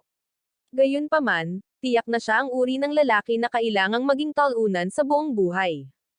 Habang bumibili si Leo ng ilang burger at naghahanda na tumawid sa mataong kalye, bigla niyang nakita ang isang lalaki na nabangga ng truck. Naalarma at labis na nag-aalala, nagmamadali siyang lumapit upang tingnan ang nasugatan na lalaki, inaasahan ang pinakamasama. Sa kanyang pagtataka, ang lalaki ay mukhang ganap na walang pinsala. Kapag tinanong niya siya tungkol dito, ang estranghero ay walang pag-aalinlangan na nagpapaliwanag na ang kanyang buto ay ganap na naiiba mula sa isang tao, na nagiging dahilan para sa kanyang maliwanag na katibayan. Mukhang iba ang hitsura nito, at maganda sigurong magkaroon ng mga buto na mas gumagana kaysa sa preno ng tsuper ng truck. Pagkatapos, binago ng estranghero ang paksa at sabik na humingi ng burger kay Leo, na nagpaisip sa kanya kung anong uri ng balangkas ang nakaligtas sa isang truck at nagugutom pa rin sa fast food. Samantala, ang mga driver ng truck, sina Ling at Roger, ay lumabas sa kanilang sasakyan, kitang-kitang nabalisa at malakas na nagrereklamo tungkol sa kawalang ingat ng lalaking tumatawid. Upang maging patas, ang kanilang truck ay malamang na nagkaroon ng mas maraming pinsala kaysa sa kanila. Ang tensyon ay nananatili sa hangin habang ang estranghero ay patuloy na nagpipilit sa isang burger, hindi pinapansin ang pagkainis ng driver. Upang mabawasan ang tensyon, si Roger, na nagbuntong hininga, ay nag-aatubili na nag-alok sa estranghero ng kanyang kalahating kinakain na burger, at ang estranghero ay sabik na tinanggap ito, tulad ng isang sakam na hayop. Sino ang mag-aakala na ang kapayapaan ay maaaring ipagpalit sa kalahating kinakain na cheeseburger? Maya-maya, dumating si Leo sa opisina ng Libra kung saan naiinip ding naghihintay si Xander para sa mga burger. Sa sandaling ibigay niya ang mga ito, nagsimulang kainin ni Xander ang pagkain ng walang pagpipigil, na parang hindi siya kumain ng ganitong pagkain sa loob ng madaming siglo. Sa pagitan ng mga kagat, binanggit niya kung paanong ang mga pangunahing fast food chain lamang ang nakaligtas sa Great Collapse, at idinagdag na ang mga balot ng burger ay hindi na nagtatampok ng mga nakaprint na larawan dahil ang mga nilalang ng outer world ay hindi gusto ng mga tagalabas na kumakain ng kanilang pagkain. Nagbubunga ito ng talakayan tungkol sa mga taong outer world sa pagitan ng dalawa, at si Xander ay nagpapaliwanag na madalas silang tinitingnan ng mga tao bilang mga halimaw. Ang pag-uusap na ito ay nananatili sa isip ni Leo, at binanggit niya ito kay Wyanna mamaya. Siya ay sumasalamin sa mga paghihirap at hindi pagkakaunawaan na nagpapakita, kapag ang iba't ibang mga species ay sumusubok na mabuhay at makipag-usap, na itinatampok ang mga hamon na kinakaharap ng mga nilalang ng outer world. Ang mga tao ay hindi maaaring sumang-ayon sa pinya sa pizza, at isipin ang paghahambing ng mga interdimensional na nilalang sa parehong lugar. Matapos makipag-usap sa kanya, himalang nakilala ni Leo ang estranghero at napansin niya sina Martin at Roger na naghahatid ng mga burger sa kanya. Isinapuso ng dalawang taunang driver na ito na gawing side hustle ang pagiging highway robbery. Gayunpaman, nabigla siya nang makitang sinisingil nila ang estranghero ng nakakabaliw na presyo para sa pagkain. Pagkaalis ng mga driver, itinuro niya sa kanya na ang perang ginastos niya ay maaaring bumili siya ng mas maraming burger sa ibang lugar. Kinilala ito ni Nelson ng may kalmado na tono, at ipinaliwanag na hindi siya makakabili ng mga burger sa kanyang sarili at nagpupumilit na makahanap ng mga taong handang tumulong sa kanya nang hindi siya sinasamantala. Naantig sa kanyang kalagayan, nagpa siya si Leo na pumasok at nagsimulang bumili ng mga burger para sa kanya sa isang patas na presyo. Mabilis na bumuo ng pagkakaibigan ang dalawa sa pagitan ng burger at fries. Sa mga susunod na araw, marami silang oras na magkasama, kumakain at nagbubonding sa kanilang mga pinagsaluhan na pagkain. Naging mas malapit sila, at isiniwalat ni Nelson ang kanyang malungkot na nakaraan at mga paghihirap. Sa isang ganoong pag-uusap, ibinahagi niya na siya or ang kanyang ina ay walang anumang alaala sa isa't isa, isang paghahayag na nagdaragdag ng isang mapait na layer sa kanilang bagong pagkakaibigan. Samantala, sina Martin at Roger ay nahaharap muli sa problema habang pinapahiya ni Roger ang kanyang sarili sa panahon ng pagtatalo. Nagsuot ng gas mask si Martin para harangin ang amoy ng sitwasyon, at habang nagmamaneho, hindi sinasadyang muli nilang nabangga si Nelson. Ang dalawang NPC na ito ay nag-iisang pinapanatili ang mga insurance company ng kotse sa negosyo. Naiinis at galit, sinimulan ni Roger na pahirapan ang kawawang lalaki na parang kasalanan niya, hindi pinansin ang mga protesta ni Martin at sinubukan siyang pigilan. Habang lumalaki ang sitwasyon, namumula ang katawan ni Nelson, at nagpakawala siya ng malakas na pagsabog ng mga spores na nagiging sanhi ng pagbagsak ng lahat sa paligid. Si Roger, dito na nagpapatunay na ang kawalang isipan ay talagang ang tanging bagay na kumakalat ng mas mabilis kaysa sa mga spores. Protektado ng kanyang gas mask, mabilis na hinawakan ni Martin si Roger at tumakas sa eksena. Nagtataka na noong sinabi ni Nelson na siya ay isang fungi, hindi niya napagtanto na literal niyang sinadya ito. Kinabukasan, hinihintay ni Leo si Nelson ngunit lalong nag-aalala kapag hindi siya nagpakita. Samantala, ipinaalam ni Charn kay Esteban ang tungkol sa isang misteryosong insidente ng pagkahimatay at amnesia noong nakaraang gabi, kung saan biglang nawala ng alaala ang mga tao sa nakalipas na 13 oras. Nang marinig ito, nagsimulang maghinala si Leo kung maaaring sangkot si Nelson at hinanap siya. Matapos maghanap ng walang pagod, sa kalaunan ay nahanap niya siya, ngunit siya ay nagpapakita na nababalisa at nalilito nang hindi maalala ang mga pangyayari noong nakaraang gabi. Bago pa lubusang pagdugtungin ni Leo ang lahat, biglang sumulpat si Martin, pinawalan sila ng malay at dinukot silang dalawa ni Nelson. Dahil kapag may pag-aalinlangan, ang pinakawalang isip na mga kriminal ay laging pumupunta para sa plano, sa pagdukot at pagpapahirap. Si Martin, kasama si Roger sa kanyang tabi, ay itinali sina Leo at Nelson sa isang marumi, madilim na espasyo at patuloy na pinapahirapan si Nelson ng walang awa. Sa kanyang bahagi, ibinunyag niya na ang pulang anyo ni Nelson ay naglalabas ng mga spore na may kakayahang burahin ang mga alaala ng mga kamakailang kaganapan, at planong samantalahin ang kakayahang ito para kumita, umaasang money ang mga spore at makakatakas sa kanyang dumaraming problema. Nagtataka si Leo na ito ang pinakamagulong get-rich-quick scheme na narinig niya. Habang nagsisimulang mamula muli si Nelson, kahit papaano ay nakabangon siya at nakumpirma ang teorya ni Martin. Nagpupumilit si Nelson na sugpuin ang mga spores, ayaw niyang mawala ang mahahalagang alaala niya tungkol sa kanya or ang mga sandaling magkasama silang kumakain ng burger. Sa kabila ng kanyang pagsisikap, walang humpay na ipinagpatuloy ni na Martin at Roger ang kanilang pag-atake, at ginamit ni Leo ang kanyang mga mata upang pansamantalang ihinto ang dalawa. Ngunit si Martin, na galit, ay hinampas siya ng pamalo. Nag-trigger ito ng labis na galit ni Nelson, na nagdulot sa kanya ng ganap na pagbabago at pagpapakawala ng napakalaking pagsabog ng mga spores, na nagreresulta sa isa pang malawakang insidente ng amnesia. Sa pagkakataong ito, binubura nito ang mga alaala sa nakalipas na 2 linggo para sa lahat ng apektado. Pagkaraan ng ilang araw, nagising si Leo sa isang ospital, makalipas ang mga araw ngunit hindi nasaktan, at pinalabas kaagad pagkatapos, nakaramdam ng kakaibang emosyonal na bigat na hindi niya lubos na maisip. Siya ay likas na umorder ng mga burger. Habang hawak niya ang 2 burger sa kanyang mga kamay, nakaramdam siya ng biglaang pag-alon ng hindi maipaliwanag na emosyon at naluluha. Bagamat hindi niya maintindihan kung bakit, napipilitan siyang bumili ng 2 burger, na parang ginagabayan ng ilang walang malay na koneksyon.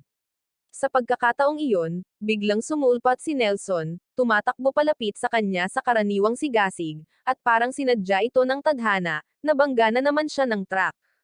Nagsisimula ng magmukhang kontrabida talaga si Truck Kun sa palabas na ito, at kapansin-pansing hindi nasugatan, pinawi niya ito at agad na humingi kay Leo ng isa sa mga burger. Natama ng labis na pakiramdam ng deja vu, ibinigay ni Leo ang burger, nagpas siyang huwag magtanong sa kakaiba ngunit nakakaaliw na pamilyar sa sitwasyon. Nang maglaon, binisita niya si Wayana at napansin ang isang lalaki na malabo niyang natatandaang nakita sa subway, at ipinakilala niya ito bilang kanyang nakatatandang kapatid habang ipinakilala niya ang kanyang sarili bilang Blake kay Leo. Naiintriga sa kanilang dalawa, natutuklasan niya ang kanyang sarili na lalong nakikiusyoso tungkol sa kanilang koneksyon at kung ano ang mga lihim na maaaring taglayin ng kanilang ibinahaging nakaraan. Nagkikita sina Leo at Blake para sa tanghalian, kung saan maingat na binabanggit ni Leo ang paksa ng sakit ni Wayana, na gustong malaman ang higit patungkol sa kanyang kalagayan. Pagkatapos ng ilang pag-aalinlangan, ipinaliwanag ni Blake na mahina ang puso niya, at agad na namutla ang mukha nito habang naaalala niyang dinala siya sa isang pelikula kanina, kumpleto sa mga jump scare at malalakas na pagsabog. Biglang napalitan ang usapan ng si Vivian, na dumaan sa table nila, ay aksidenteng natapon ng kape. Sa halip na tumalsik kay Leo kaagad, aasahan ng isang tao na mabubuhos sa kanya ang likido, ngunit ito ay misteryosong tumitigil sa himpapawid ng ilang sandali bago siya tuluyang nabasa. Nagulat, tumingin siya kay Blake, na humihingi ng paumanhin, na inihayag na mayroon siyang psychic powers at ipinaliwanag na sinubukan niyang pigilan ang pagbuhos ng kape sa kanya, ngunit hindi niya ito mapigilan ng matagal. Sa kabila ng sakuna, siya ay naiwang hanga sa mga kakayahan ni Blake. Nang maglaon, sa libra, napansin ni Leo ang isang hindi pangkaraniwang katahimikan sa opisina, at mas kainahinala, nawawala si Xander. Karaniwan, siya ay isang magulo na sinusubukang umatake kay Claude sa arm wrestling or nagbabahagi sa perpektong burger, ngunit hindi ngayon. Nang magsimulang mag-isip si Leo kung ano ang maaaring humadlang sa kanya, tumunog ang kanyang telepono.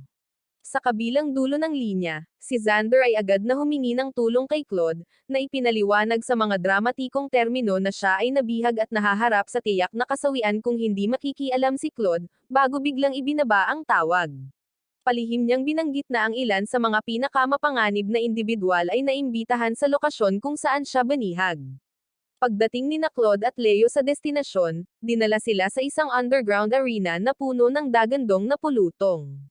Hinarap ni Claude ang isang lalaking nagngangalang Osmaldo, na hinihiling na malaman kung nabayaran na ang kanyang utang. Tumugon si Osmaldo sa isang mahiwagang kasabihan, ito ay ganap na nakasalalay sa kinalabasan ng gabi. Bago pa makadiin si Claude, hinawakan siya ng karamihan at itinulak sa ring. Ang boses ng announcer ay lumalakas sa arena, na naglalatag ng mga panuntunan ng kaganapan, walang armas ang pinapayagan, lahat ng laban ay one-on-one, at ang tagumpay sa arena ay magbibigay kay Claude ng pagkakataong makita si Xander.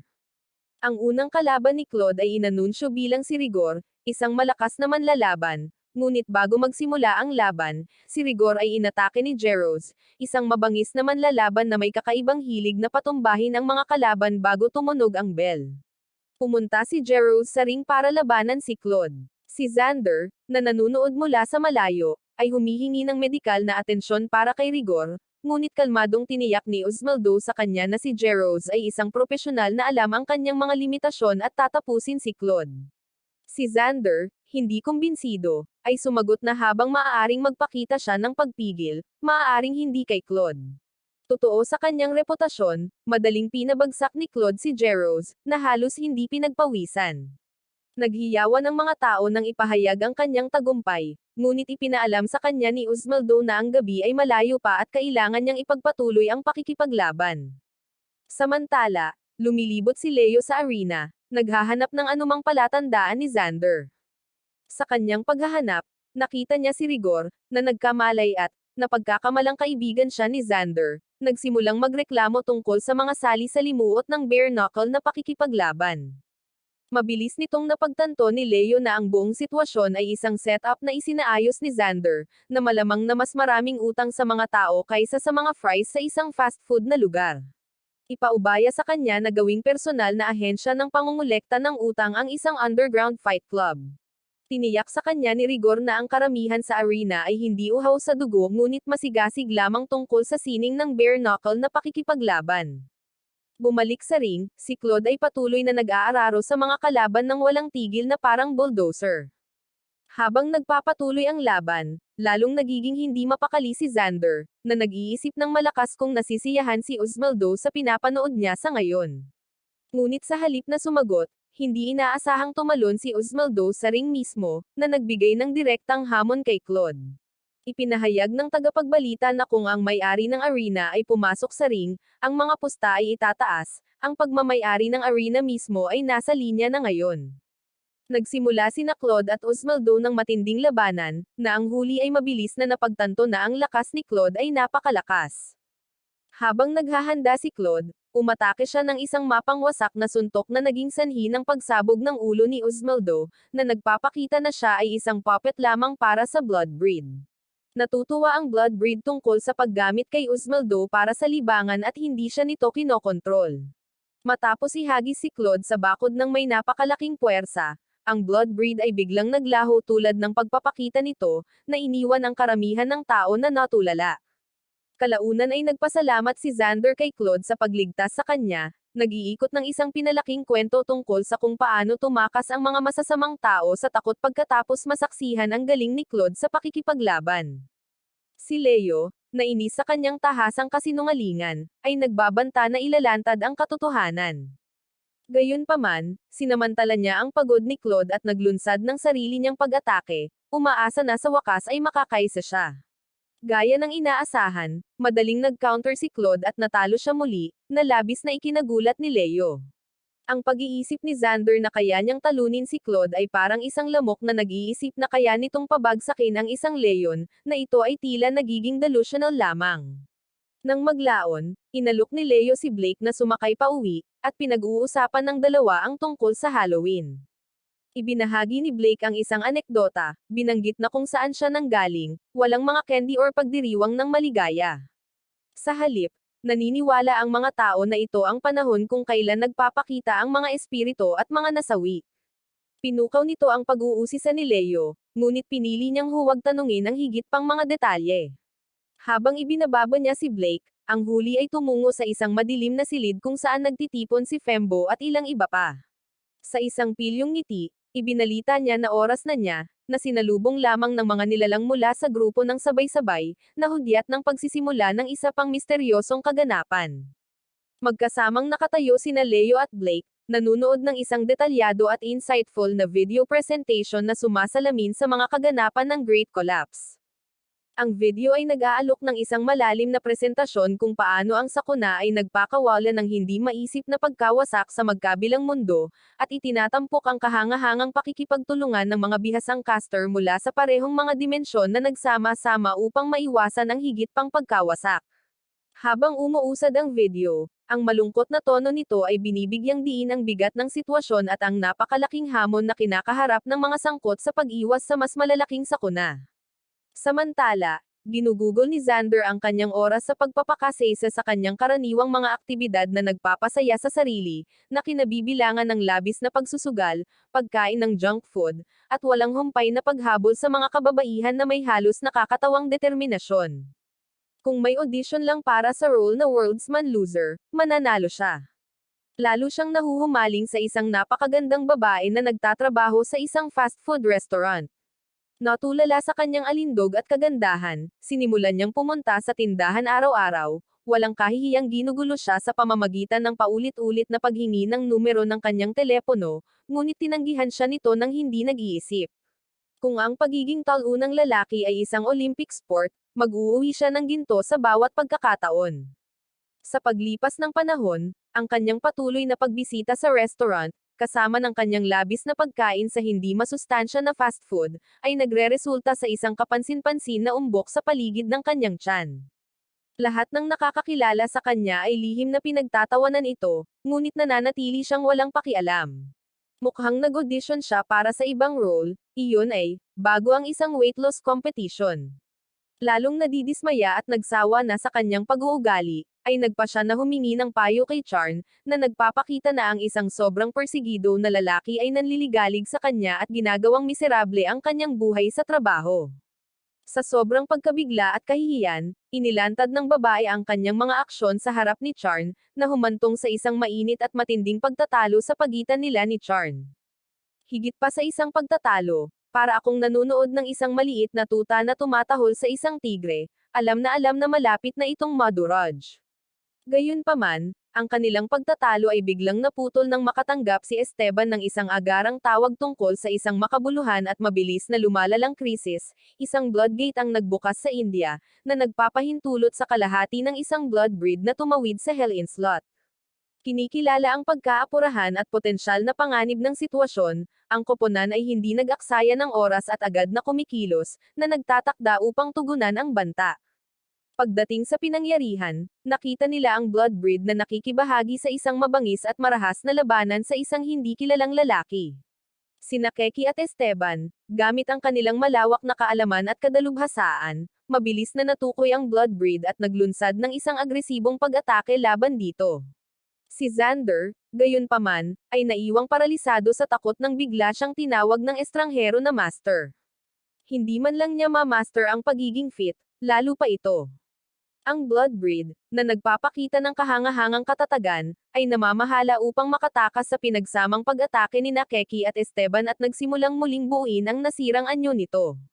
Ang hindi kilalang lalaki, na nagpapakita ng kahangahangang hanay ng mga advanced na diskarte, ay mabilis na nagtagumpay sa Bloodbreed at pinipilit itong bumalik sa tunay nitong anyo ng itlog na parang sunog, isang estado na nag-iiwan dito ng pansamantalang hindi gumagalaw.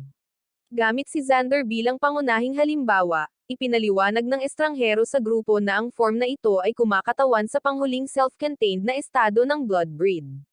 Habang pinagmamasdan ng mabuti ni Esteban ang mga galaw ng lalaki, sinimulan niyang makilala ang mga pamamaraan na ginagamit at kalaunan ay napagtanto na ang estranghero ay walang iba kundi si Master Raho.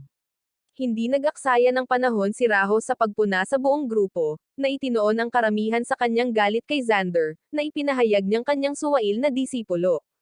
Masyadong bukas palad ang pagtawag kay Xander na isang disipulo, mas kamukha niya ang nakakahiyang lalaki na hindi embotado sa isang party at sinisira ito. Hinihiling niyang ibalik siya sa ilalim ng kanyang gabay para sa karagdagang pagsasanay, ngunit matagumpay siyang nakumbinsi ng koponan sa kritikal na kahalagahan ni Xander sa kanilang misyon. Nag-aatubili, pumayag siyang manatili si Xander ngunit nagpataw ng isang mahirap na pagsubok upang suriin ang kanyang mga kakayahan. Sinabi niya na dapat i-neutralize ni Xander ang itlog na sunog. Ipinaliwanag niya na ang Bloodbreed ay nasa proseso ng pag-regenerate sa loob ng itlog, at dapat hampasin ni Xander ang lahat ng 6 na mata nito ng sabay-sabay upang gawin itong hindi maka-regenerate. Upang matiyak na nananatili siyang nakatutok sa gawain, si Raho ay bumubuo ng isang malakas na proteksyon na hadlang sa paligid ng itlog, na epektibong nahuhuli siya sa loob ng walang daan palabas. Kinakabahan dito si Xander at tila hindi na alam ang gagawin.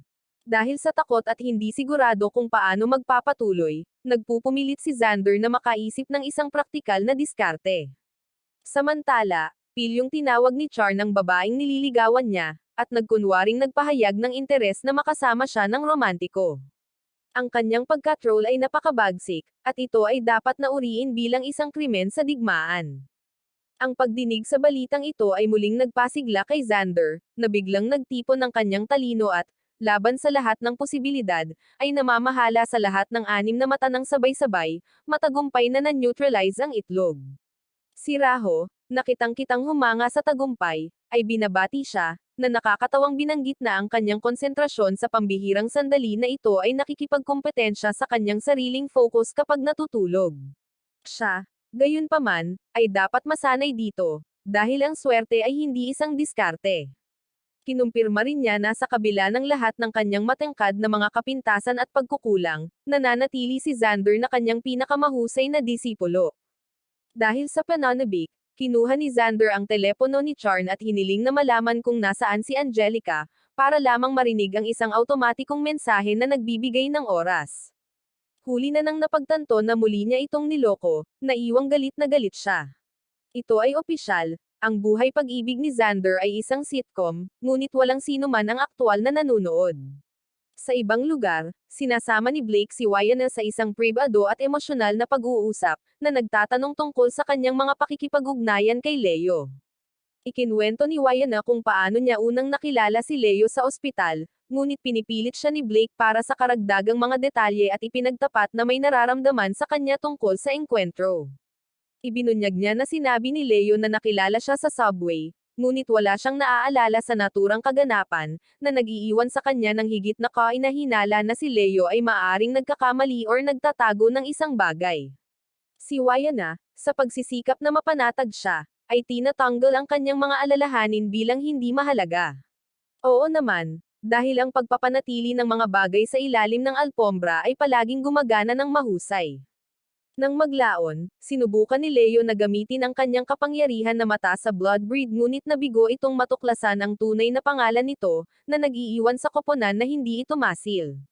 Si Raho, na napansin ang pakikibaka, ay sumusubok na mag-alok ng pananaw, ngunit ang kanyang mga misteryosong salita ay higit na hindi maintindihan ng lahat ng naruroon.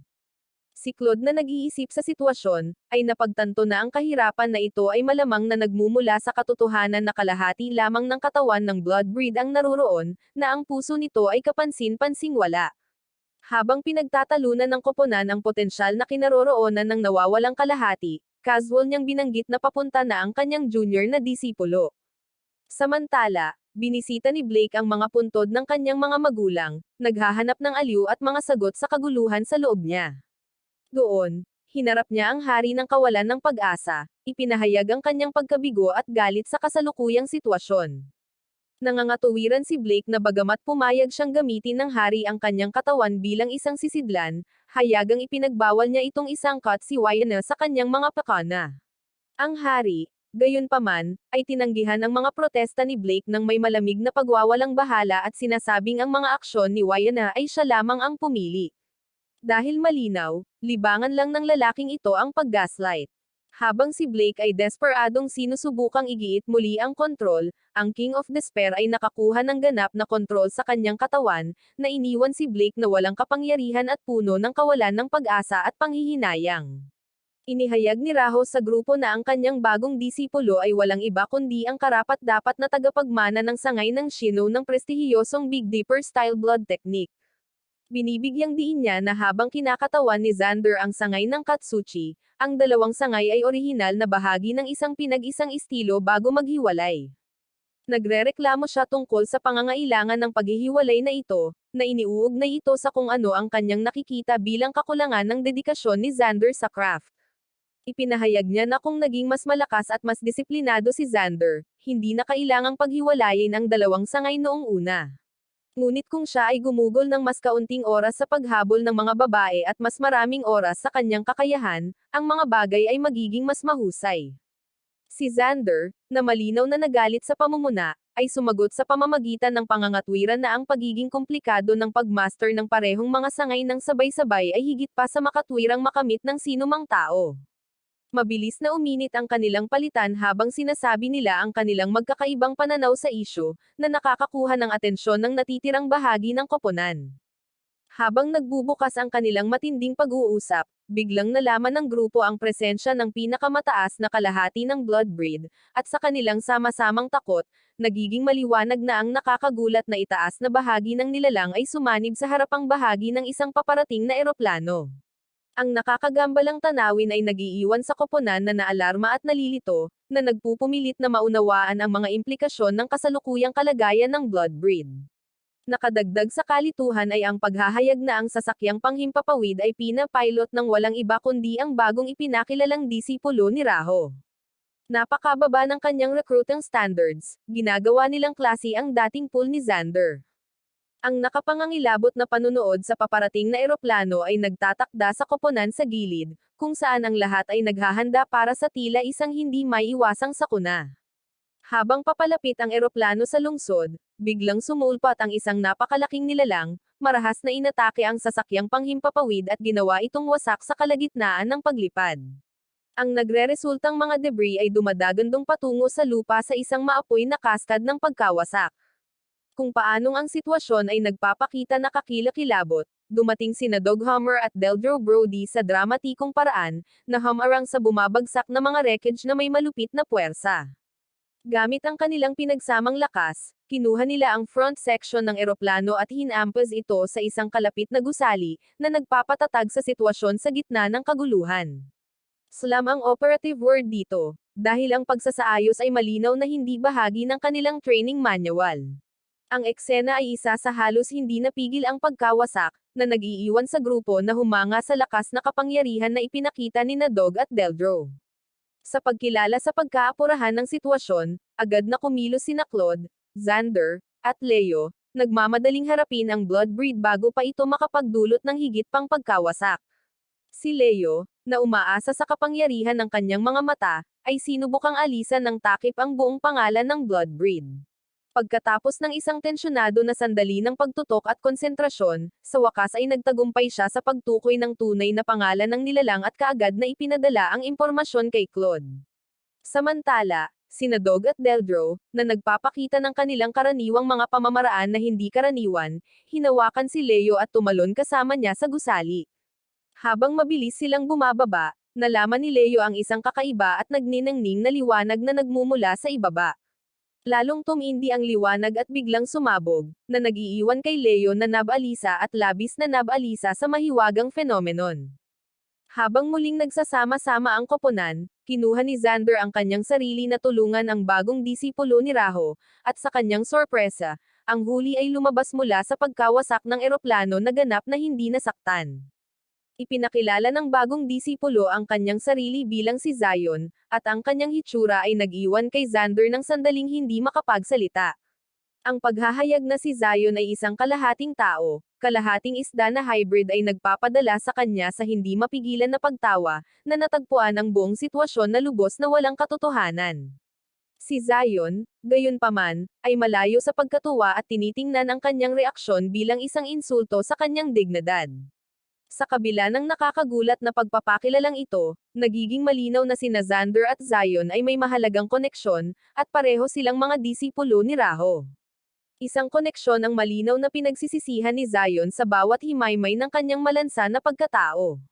Habang naghahanda ang grupo na harapin ang susunod na yugto ng labanan, matagumpay na nakipag-isa ang Bloodbreed sa nawawalang kalahati nito, na nagiging ganap na nabuo at mas mapanganib na nilalang, dahil malinaw, hindi ito nakakatakot bilang isang kalahating tapos na nilalang. Pinipilit ng tumaas na antas ng pagbabanta ang koponan na kumilos ng mabilis, alam na ang anumang pagkaantala ay maaaring magdulot ng kapahamakan para sa buhay ng Hellion Slot. Sa pagmamasid sa naganap na labanan, si Raho ay nananatili sa gilid, ang kanyang katahimikan ay nag-iwan kay Xander at Zion na may pag-unawa na ang responsibilidad na kumilos ay nasa kanilang mga balikat. Ang kanyang pananahimik ay maaaring mapagkamalan ng malalim na karunungan, ngunit sa katotohanan, marahil siya ay nagtataka kung bakit ang kanyang mga alagad ay napakasama sa buhay. Batay sa kanilang pagsasanay at mga kakaibang pamamaraan ng kani-kanilang sangay, ang dalawang disipulo ay naglunsad ng sabay-sabay na pag-atake sa Bloodbreed.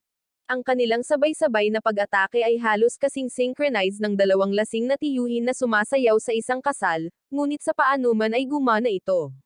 Ang kanilang pinagsamang pagsisikap ay lumikha ng isang mahalagang pagbubukas, na nagpapahintulot kay Claude na pumasok at silyuhan ang nilalang ng isang mapagpasyang atake. Sa kagyat na panganib na neutralisado, ang koponan ay nakahinga ng sama-samang buntong hininga ng kaluwagan at natagpuan ang kanilang sarili na nagpapasalamat sa kanilang pinaghirapang tagumpay. Pagkatapos, kinausap ni Raho sina Xander at Zion, pinuri sila sa kanilang mga pagsisikap habang sabay-sabay na pinapuna ang kanilang pangkalahatang antas ng kasanayan. Tahimik niyang sinabi na ang kanilang mga kakayahan upang labanan ang Bloodbreeds ay nananatiling malayo sa sapat, ngunit binanggit ang kanyang malupit na pagtatasa na may tanda ng pagtitiwala sa kanilang potensyal na pag-unlad. Nang walang gaanong seremonya, ipinahayag ni Raho ang kanyang desisyon na iwan si Zion sa pangangalaga ng grupo at ipinahayag na ang karanasan ay magsisilbing mahalagang pagsasanay para sa kanya. Bago pa makasagot ang sinuman, bigla siyang umalis, iniwan si Zion na pansamantalang natulala sa biglaang pangyayari. Sa sobrang pagod mula sa matinding labanan at ipoypo ng emosyon, bumagsak si Zion, nawala ng malay sa kinatatayuan niya. Sa ibang lugar, ang hari ng kawalan ng pag-asa ay nakipagpulong kina Fembo at Allegra upang talakayin ang susunod na yugto ng kanyang misteryoso, nakakaligalig na mga plano. Ang kanilang pag-uusap ay tumatagal ng nakakaintriga nang ang si Allegra ay gumawa ng isang mahiwagang artifact, na iniharap ito sa hari. Bagamat nananatiling hindi malinaw ang layunin ng device, halatang nasa sabik nito ang hari, na nagpapahiwatig ng kahalagahan nito sa kanyang mas malawak na mga plano. Habang tumatagal ang nakakatakot na pagpupulong na ito, ang kalagayan ni Wayana ay patuloy na lumalala, ang kanyang marupok na estado ay nagiging mas malinaw sa bawat lumilipis na sandali. Sa kanyang mahinang estado, naalala niya ang nakakatakot na sandali noong unang kinuha ng hari ng kawalan ng pag-asa ang katawan ng kanyang kapatid na si Blake, na minarkahan ang simula ng kanilang pinagsamang paghihirap. Bigla siyang nagising, at nakita niya ang hari ng kawalang pag-asa na nakatayo sa harapan niya sa kanyang silid. Sa isang nakakabagabag na kalmadong presensya, iniabot niya sa kanya ang mahiwagang aparato, na nagtuturo sa kanya na gamitin ito upang kunin ang mga mata ni Leo. Bilang kapalit, ipinangako niyang tutuparin niya ang kanyang pinakamalalim na hangarin, ang pagbabalik ng kanyang pinakamamahal na kapatid. Nabalisa sa bigat ng hiling ng hari, siya ay nabalot ng baha ng mga alaala. Naalala niya ang mga itinatangi na sandali kasama ang kanyang ama, ang kanyang kapatid, at ang kanilang ibinahaging desisyon na gamitin ang mga pangalang Blake at Wyatt na bilang simbolo ng kanilang pagsasama. Ang mga alaalang ito ay nagpapatindi ng pag-ibig at pagkawala, na nagpapalalim sa kanyang panloob na salungatan habang siya ay nakikipagbuno sa imposibleng pagpipilian sa harap niya. Isipin ang pagiging malas na ang iyong mga pagpipilian ay nauwi sa pagnanakaw ng eyeball, or walang hanggang kawalan ng pag-asa. Dahil sa kanyang katapatan sa kanyang kapatid, ngunit tinatanggihan ng masasamang implikasyon ng kahilingan ng hari, nahaharap siya sa isang masakit na isang desisyon na may kapangyarihang baguhin ang lahat magpakailanman. Sina Leo, Xander, at Zion ay nasa Vivian's Diner, naghahanda na kumain ng ilang burger, nang biglang bumagsak ang isang napakalaking bagay sa gusali. Mabilis na nag-react si Zion sa pamamagitan ng paghila kina Leo at Vivian mula sa kapahamakan sa tamang oras, habang si Xander ay namagitan upang pigilan ang nahuhulog na piraso ng mga debris sa pagdurog kay Zion. Ito ay isang pambihirang sandali ng kabayanihan para sa kanya, na karaniwang hindi magliligtas ng sinuman maliban kung may sweldo or pagkakataon na ipagmalaki ito.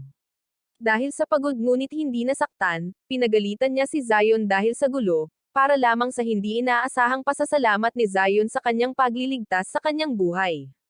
Ang pasasalamat ay tumama sa kanya ng mas mahirap kaysa sa mga nahuhulog na debris, higit sa lahat dahil hindi siya sanay na tumanggap ng kahit ano maliban sa gitnang daliri. Naiintriga sa kaguluhan sa labas, lumabas siya upang mag-imbestiga at nakita niya si Claude na nakatutok sa isang matinding labanan laban sa isang kayig ng mga kaaway. Napagtanto niya ang bigat ng sitwasyon, mabilis niyang tinawag sina Zion at Leo para tumulong. Bago ang kaganapan na iyon, niyaya ni Leo sina Xander at Zion na kumuha ng pagkain. Sa una, tumanggi siyang isama si Zion, na sinasabing ang kanilang pagkain ay magiging mabaho dahil sa kanyang presensya. Ngunit hindi napigilan ng katigasan ng ulo ni Xander, nagmumungkahi si Leo na lumabas na lang kasama si Zion. Siyempre, hindi kinaya ni Xander ang ideya ng pag-iiwan, ang kanyang sarili ay halos isang katangian ng pagkatao, kaya masama ang loob niyang sumang-ayon na sumali sa kanila, kahit na naroon si Zion. Sa pangunguna, hinailan niya ang grupo sa isang sushi restaurant, tila upang gumawa ng isang punto. Nang walang pag-aalinlangan si Zion sa pagkain doon, sarkastikong sinabi niya na ang pagkain ng isda ay katulad ng cannibalism para sa isang tulad niya. Ito ay tugon na nagmula kay Xander, na ang Jetta ay binubuo ng takeout at anumang natitira sa refrigerator pagkatapos ng isang linggong pagpapabeya. Nananatiling kalmado, si Zion ay tumugon sa pamamagitan ng pagpapaliwanag na ang mga isda sa dagat ay kumakain ng iba pang isda, at ang kanyang kultura ay walang nakitang kasalanan sa ganoong gawain. Dahil sa pagkadismaya sa hindi natitinag na pagiging kalmado ni Zion, dinala niya sila sa lalong kakaibang mga restaurant, kabilang ang isang pinamamahalaan ng isang chef ng Bondan na naghahanda ng mga pagkain sa pamamagitan ng pagre-regurgitate sa kanila. Habang si Zion ay nananatiling hindi nababahala, si Leo ay mahigpit na tumutol, na nagmamakaawa sa kanya na huwag kumain doon. Pagkaraan ng ilang higit pang paghinto sa kainan, sa wakas ay nawalan na ng pasensya si Leo, hinihingi niyang malaman kung bakit hindi na lang sila kumain sa isang lugar na normal. Dahil sa inis sa mungkahi ni Leo, inakusahan siya ni Xander na sinisira ang karanasan para kay Zion, na nag-udyok kay Zion na magkomento ng panunuyan na hindi na sinusubukang itago ni Xander ang kanyang paghamak sa kanya. Samantala, tinalakay ng isang lalaking nagngangalang Danilo kina Claude at Esteban ang Thousand Rhea Brothers, isang bagong umuusbong na pamilya ng mafia na nilagyan ng 1,000 Chinese-made porridge suit. Hinihiling ni Danilo ang kanilang tulong sa pagharap sa isang bagong banta, at si Esteban, na palaging maingat, ay nagbabala sa mga potensyal na panganib na kasangkot, na binabanggit na ang kanilang intervention ay maaaring humantong sa mga hindi kanais-nais na kahihinatnan, at makatawag ng pansin mula sa mga mapagsamantalang nanggugulo. Kinikilala ang kanyang pagtatangka na pukawin siya sa pagkilos. Si Claude, na halatang galit na galit, ay kumpiyansang sumang-ayon na harapin ang kaso. Nang maglaon, nakipag-ugnayan si Abraham kina Claude at Esteban upang ayusin ang isang pulong sa League of High Order Spirituals, ang organisasyong responsable sa paglikha ng hadlang na pumipigil sa Great Collapse. Sa pulong, ipinakilala sila kay Angelina, na nagpapaalam sa kanila na si Losny, isang pangunahing miyembro ng Liga, ay wala pa. Nang sa wakas ay dumating si Losny, humingi siya ng paumanhin sa pagkaantala at sinimulan ang talakayan. Sa panahon ng pulong, nakatanggap si Esteban ng isa pang tawag mula kay Danilo, na nagbibigay ng karagdagang kaalaman tungkol sa mga Pored Suit. Samantala, bumisita si Leo at ang grupo sa isang magarbong restaurant dahil sa matinding gutom. Nang sila ay kakain na, pumasok ang lasing na manliligaw ng may-ari, hayagang inakusahan siya ng pagtataksil. Ang mainit na paghaharap ay umabot sa isang ganap na labanan, na may dugo mula sa labanan na tumalsik sa kanilang pagkain. Naiinis at nagugutom pa rin, umalis sila sa pagtatangkang maghanap ng ibang restaurant, para lamang harapin ang paulit-ulit na pagkabigo. Sa wakas ay naabot na niya ang kanyang limitasyon, nag-snap si Leo, humihingi ng maayos na pagkain, na nagdulot kay Xander na mapagtanto na dapat ay pumunta sila sa Vivian's Diner sa unang lugar. Kinaladkad si Leo doon, dumating sila sa kainan at nag-order, para lang masira ang gusali pagkaraan ng ilang sandali sa pamamagitan ng pag-atake ng Thousand Reka Brothers. Sa pilitan sa isang matinding labanan, ang grupo ay lumaban ng buong tapang. Kapag naayos na ang kaguluhan, bumalik sila sa orihinal na sushi restaurant. Sa isang hindi inaasahang twist, si Xander ay kumakain ng tuna, pagkatapos ay nagkasakit at nauwi sa natitirang bahagi ng araw sa ospital. Para sa isang lalaking nagsasalita ng napakaraming basura tungkol sa isda, sa wakas ay naabutan siya ng karma. Sa panahong ito, sinabi ni Losny kay Abraham ang tungkol sa pagkawasak ng isa sa mga hadlang sa naunang pakikipaglaban ng Libra sa isang blood breed. Nilinaw niya na hindi pisikal ang pagkasira at tinitiyak sa kanya na hindi niya pananagutan ang Libra. Ibinunyag pa ni Losny na matapos na unang itinaas ang hadlang 3 taon na ang nakakaraan, nawala ang kinaroroonan ng isa sa mga casters na sangkot. Bukod pa rito, nasawi ang mag-asawang caster na tumulong sa pagpapanatili ng hadlang, bagaman nakaligtas ang kanilang mga anak. Pagkatapos ay ipinaliwanag niya na ang isa sa mga batang ito ay sumali na ngayon sa liga. Sa ibang lugar, ang hari ng kawalan ng pag-asa ay nakatagpo ng isang sugatang babae na desperadong tumakas sa kanyang mga humahabol, at siya ay nakiusap sa kanya para sa tulong, na sinasabing ang kanyang mga umaatake ay nagnanais na tapusin siya. Naintriga sa kanyang kalagayan, hinarap ng hari ng kawalan ng pag-asa ang mga humahabol sa isang madilim na eskinita, na nagmumungkahi ng isang mapanganib na laro. Hinahamon niya ang mga ito na hulaan ang kanyang pagkakakilanlan, na nangangakong huhulihin ang babae kung magtagumpay sila at nangakong tatapusin siya kung mabaigo sila. Kapag tinutuya siya ng isa sa kanila, ipinakita ng hari ang kanyang nakakatakot na kapangyarihan, pinawi ang lalaki sa isang iglap. Sa ospital, binisita ni Leo at Zion si Wayana, na tila nagpapagaling. Nang lumabas si Zion para tingnan si Xander, tumungo sina Leo at Wayana sa chapel.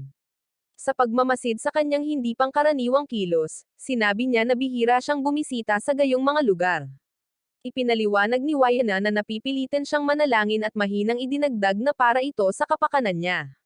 Si Leo, na malinaw na hindi sanay sa tunay na emosyon, ay mukhang hindi komportable tulad ng isang kuting sa isang paliguan.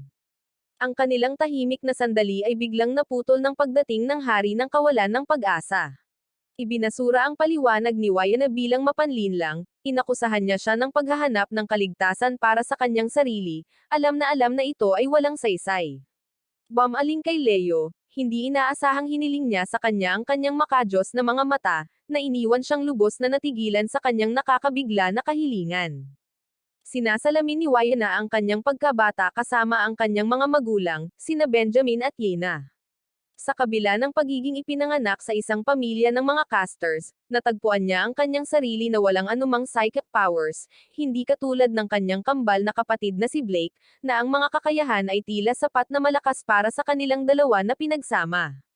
Ang kanyang mga kapangyarihan kung minsan ay nagpapakita ng hindi mapigilan, lalo na kapag siya ay umiiyak, kahit na pinipili niyang huwag gamitin ang mga ito, isang desisyon na kadalasang ginagawa siyang target ng mga nananakot. Tila, kahit na ang psychic powers ay hindi nakaligtas sa kanya mula sa pagkuha ng kanyang pera sa tanghalian. Minsang tiniyak ni Benjamin sa kanya na hindi kinakailangan para sa alinman sa kanila na sundan ang landas ng pagiging casters. Nagpahiwatig siya ng isang makabuluhang kaganapan na humantong sa pag-aatubili ni Blake na gamitin ang kanyang mga kapangyarihan, ngunit bago siya makapagpaliwanag, si Blake ay namagitan, na pinipigilan siyang magbunyag ng anumang bagay, na nakapagtataka kay Wyan na kung ang makabuluhang kaganapan ay si Blake lamang ang nagpapahiya sa kanyang sarili ng labis na ginawa niya itong problema ng lahat. Sa paghahangad na tuklasin ang sarili niyang mga interes, natuklasan ni Wyan na ang hilig sa photography, isang libangan na nagdudulot sa kanya ng matinding kagalakan. Isang araw, gayunpaman, ninakaw ng isang grupo ng mga lalaki ang kanyang kamera, at pumasok si Blake para hilingin na ibalik nila ito. Nang marahas na itinapon ng mga lalaki ang kamera sa isang tulay, hindi siya nagdalawang isip at sumisid sa ilog upang kunin ito, na halos malunod sa proseso. Talagang kabayanihang sakripisyo ito dahil halos masawi siya para sa isang kamera na mas mababa sa isang panulat ang value. Habang nagpapagaling siya sa ospital, sinabi sa kanya ni Wyan na wala siyang pakialam sa kamera at nakiusap sa kanya na gamitin ang kanyang kapangyarihan kung nangangahulugan ito na manatiling buhay at ligtas. Siya, syempre, ay hindi nakinig dahil ang pangangalaga sa sarili ay hindi eksakto ang kanyang malakas na suit. Nang maglaon, naalala niya ang isang pangyayari noong pagkabata niya nang gumawa siya ng walang kamali-mali na mudball na nagdulot sa kanya ng selos. Sa isang sandali ng pagkadismaya, sinira ito ni Blake gamit ang kanyang kapangyarihan. Ang pagsira sa mudball dahil sa selos ay peak main character syndrome, at kahit siya ay malamang na naisip na siya ay isang dramatikong brat na bata. Sa kanyang pagtataka, sa halip na gumanti ng galit, tahimik siyang nagsimulang gumawa ng bago. Sa pakiramdam na naiwan at hindi sapat, nagpa siya siyang lumakas ng hindi umaasa sa kanyang mga kakayahan. Naaalala ni Wyan na ang kanilang ama na isinasaalang-alang ang insidente na makabuluhan dahil nagdulot ito ng matinding damdamin sa kanya. Ngayon, nagtatawanan ang magkapatid kapag naaalala ito. Pagkatapos ay pinupuri ni Blake ang kanyang mga kasanayan sa pagkuha ng litrato, ibinahagi sa kanya na minsan ay sinubukan niyang kunan siya ng litrato habang natutulog ito at ipinakita sa kanya ang larawan. Bagamat malabo ang resulta, napaiyak siya nang makita ang larawan, at niyakap niya ito, na nagpapasalamat sa kanyang pagiging maalalahanin. Kahit na malabo ang larawan, talagang sobra niya itong pinapahalagahan. Dahil sa hinimok ng kanyang walang tigil na suporta, nagpa siya siyang yakapin ang kanyang mga kakayahan at magsimulang magsanay bilang isang caster. Bumalik sa chapel, humingi ng paumanhin si Wyan na kay Leo habang ginagamit ng King of Despair ang psychic powers ni Blake para hindi siya makakilos. Pagkatapos ay ipinagtapat niya na kailangan niyang iligtas si Blake, na sinaniban ng hari ng kawalan ng pag-asa, at ang natatanging kapangyarihan ni Leo ay mahalaga sa pagsisikap na ito. Inilagay ang isang kakaibang aparato sa kanyang mga mata, pinapanood niya ito ng may mabigat na puso habang siya ay bumagsak sa lupa. Para sa isang taong may kapangyarihang nakakakita ng lahat, tiyak na hindi niya nakita ang alinman sa pagdating nito. Inihatid ng hari ng kawalan ng pag-asa si Leo sa isang ganap na naiibang lokasyon, kung saan gumamit siya ng isang magic circle upang gamitin ang kanyang almighty eyes. Pagkatapos ay isiniwalat niya ang isang mapang wasak na katotohanan, si Wyan ay hindi tao at nananatiling buhay lamang dahil pinalitan ng kanyang mga magulang ang kanyang puso ng isang hadlang. Nang maglaon, pabalik sa kapilya, malamig na pinaputukan ng hari ng kawalan ng pag-asa si Wyan sa katawan, na tina-target ang hadlang na nagpapanatili sa kanyang buhay. Pagkaraan ng ilang oras, dumating doon si Fembo at hinampas si Leo para kumpirmahin kung buhay pa siya, ngunit mahinahong tumugon si Leo, na nagsasabi na siya ay epektibong halos sawi na. Sa totoo lang, ang paghampas sa kanya ay marahil ang highlight ng kanyang araw, isinasaalang-alang ang iba pa ay purong basura. Samantala, mabilis na hinahanap ni Xander at Zion si Leo, na lalong nagiging desperado sa bawat lumilipis na sandali. Nagbigay si Esteban ng update kay Claude, na nagpapaalam sa kanya na naghihintay ang liga para sa pagdating ng mga caster para masimulan nilang ayusin ang barrier. Sinabi rin niya na nakatanggap sila ng isang formal na kahilingan upang mahanap ang nawawalang pangwakas. Ipinaalam ni Losny sa Libra na ang hadlang ay hindi ganap na nawasak at ang huling isa ay namamalagi sa loob ni Mary, na nag-iiwan sa grupo ng kaunting oras upang kumilos. Samantala, tinutuya ni Fembo si Leo at sinabing hindi siya tunay na kaibigan ni Blake, ang container, ngunit kilala niya ang entity na kumokontrol kay Blake. Nang makita ang kislap ng kuryosidad sa mga mata ni Leo, nag-propose siya ng coin toss game. Ang mga patakaran ay simple, kung manalo si Leo, sasagutin niya ang kanyang mga tanong, ngunit kung matalo siya, dapat siyang pumayag na manatili. Sa totoo lang, ang pag-propose ng coin toss sa isang lalaki na halos hindi makagalaw ay nakakatuwa at nakakainis. Gayunpaman, mabilis siyang nagalit nang magpakita si Leo na walang malasakit sa laro at sa halip ay sinimulan siyang hampasin. Tila nalampasan niya ang magalang na yugto ng pagtanggi at dumiretso sa galit na paghinto. Kahit na nagpapatuloy ang paghahampas, tumanggi siyang maglaro, na humantong kay Fembo na iwanan siya sa pagkabigo dahil walang nakakasira sa ego ng isang narcissist na parang hindi pinapansin. Pagkatapos ay tumungo si Fembo sa kapilya, kung saan naghihintay sa kanya ang hari ng kawalan ng pag-asa. Sa kapilya, ginugunita ng hari ng kawalan ng pag-asa ang tungkol sa pagsaksi sa Great Collapse mula sa parehong lugar 3 taon na ang nakalilipas, at si Fembo, na hindi nabigla sa mga pangungusap na ito, ay nagsasaad na siya ay isang tagamasid sa gayong mga kaganapan mula pa noong mga araw ng sinaunang Roma. Tila, ang pagiging isang bystander sa world-ending chaos ay isa pang kaaya-aya para kay Fembo. Pagkatapos ay inakusahan niya ang hari ng kawalang pag-asa na kulang sa imahinasyon sa kaguluhan, na hinihimok siya na gawing mas nakakaaliw ang mga bagay. Sa wakas ay nahanap na ng Libra ang posisyon ni Leo, na nag-udyok kay Xander at Zion na magmadali upang kunin siya ng mabilis hanggat maaari. Samantala, ang hari ng kawalan ng pag-asa ay pinawalang bisa ang pamumuna ni Fembo, na iginiit na ang kanyang pag-iral ay sapat na walang katotohanan upang maging nakakaaliw. Habang nagsasalita ang hari ng kawalan ng pag-asa, ang lungsod ay nagsimulang mag-distort, ang mga gusali ay lumilipat at lumulutang, habang ang mga nakakatuwang zombie na may ulo ng mga hayop ay nagpapakita upang salakayin ang takot ng mga mamamayan. Kumilos ang Libra, nakikipaglaban sa mga nakakakilabot na nilalang upang protektahan ang lungsod. Kahit papaano ay may gumagawa ng kanilang trabaho, dahil siguradong hindi binabayaran ng lungsod ang mga taong ito para sa kanilang gawain. Sa kasunod na kaguluhan, nagawa ni Leo na makatakas mula sa mga bumihag sa kanya. Sa labas, nahanap siya ng unggoy at inihatid ang kanyang kamera, na inihayag ang isang naka-record na mensahe mula kay Wayana. Sa video, nakiusap siya sa unggoy na protektahan si Leo at tiyakin ang kanyang kaligtasan. Dahil sa inspirasyon at naantig sa kanyang mga salita, nagpasya siyang magtungo sa ospital ngunit naharang ni Abraham, na nakaiwas sa mga nahulog na mga debris. Kinumpirma niya na si Wayana ay hindi tao, ngunit ipinahayag ni Leo na alam na niya na siya ay isang hadlang. Napagtatanto na ang oras ay nauubos, napagpasyahan nilang kailangan nilang mahanap si Wayana sa lalong madaling panahon. Habang tumatakbo si Leo, naabutan siya ni Doghammer at Deldro. Tinatasa ang bigat ng sitwasyon, inihagis ni Doghammer si Leo patungo sa bagong nabuong tore, at sinalo siya ni Charn sa himpapawid ngunit nawala ito nang malapit na sila sa kaligtasan. Ginagamit ni Zion ang kanyang mga hibla ng dugo upang saluhin si Leo, at alagaan ang kanyang pagkahulog gamit ang tumpak na pamamaraan ng hangin.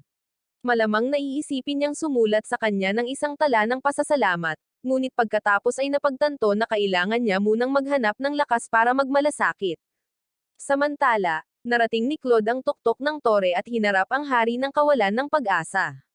Ang hari ay nagsabi na hindi niya inaasahan na darating si Claude, kung saan sumagot si Claude, na nagsasabi na hindi siya naruroon para sa hari ng kawalan ng pag-asa, ngunit para kay Blake.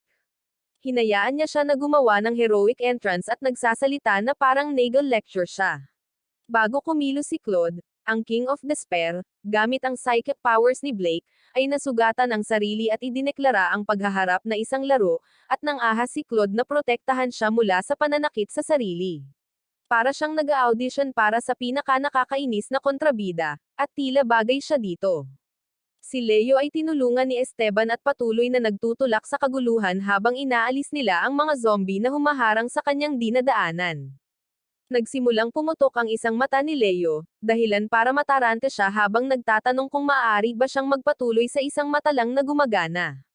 Dahil tila, hindi sapat na nakaka-stress ang pag-survive sa isang apocalyptic na sitwasyon nang hindi nawawala ang kalahati ng iyong paningin, dumating si Xander sa tamang oras at pinaslang ang mga nakapaligid na zombie ngunit hindi sinasadyang nasunog si Leo sa proseso, na nagdulot sa kanya ng isang klasikong pagkadismaya kay Xander.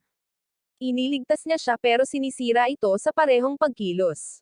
Sa kabila ng kaguluhan, hinikayat niya si Leo, na sinasabi sa kanya na hanggat mayroon siyang kalooban na magpatuloy, magagawa niya ito. Hindi nagtagal ay dumating si Gilbert na may dalang kotse, at si Leo ay tumungo pasulong patungo sa tuktok ng tore.